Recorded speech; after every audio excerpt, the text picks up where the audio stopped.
Hey guys, welcome back to the channel. In today's video, I'm going to share with you 3 of the biggest lessons I learned as a crisis management specialist and a teacher.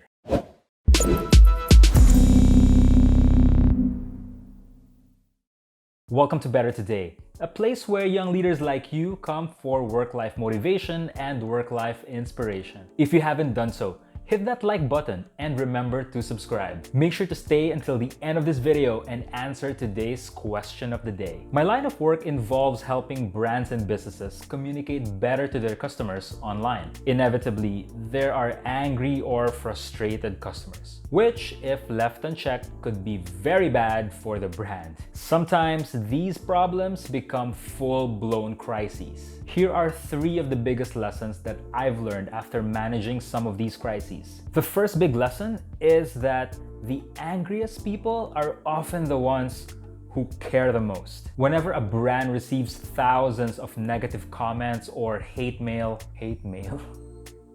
well, that dated me. It can be easy to think that everyone is angry with you, but grouping people into fans and haters totally misses the point, and it misses an opportunity to be better. See, from my experience, those customers who write 3 paragraphs of complaints or send 15 screenshots of their follow-ups are the people who are actually great customers. Think about it. They care enough to give you detailed feedback. They care enough to be angry. And they care enough to gather evidence, collect proof points, and yes, send you a lot of screenshots. My advice to my clients always is to communicate first with the people who seem to be the angriest voices in the crowd. I see them as the ones who actually want the brand to be better. They want the brand to improve. Think about how that applies with your life. The person who gives you the harsh but honest feedback probably cares about you more than you'd like to think. Don't automatically call critics your haters. Sometimes they're the people that we need in our lives. The second lesson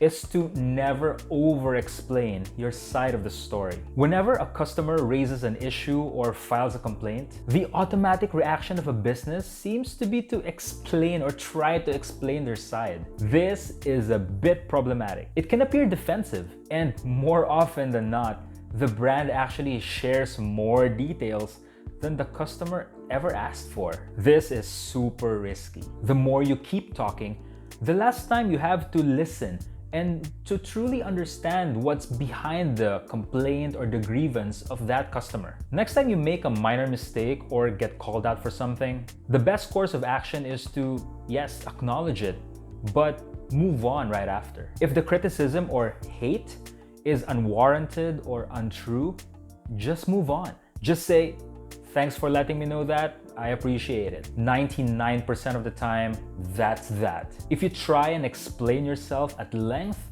to someone who's already formed an opinion about you, you've wasted your time and given them even more ammo. But if the criticism is warranted, that's the time you might want to think about making an apology. Speaking of apologies, the third big lesson that I learned as a crisis manager is to make your apologies count. I've seen this scenario too many times. Brand gets criticized. Brand panics. Brand says sorry. This is not the right thing to do. Saying sorry for every little thing that you do that other people do not like isn't literally wrong. But think about what that does. For the brand, it trains its customers to hear one thing: we're sorry about that.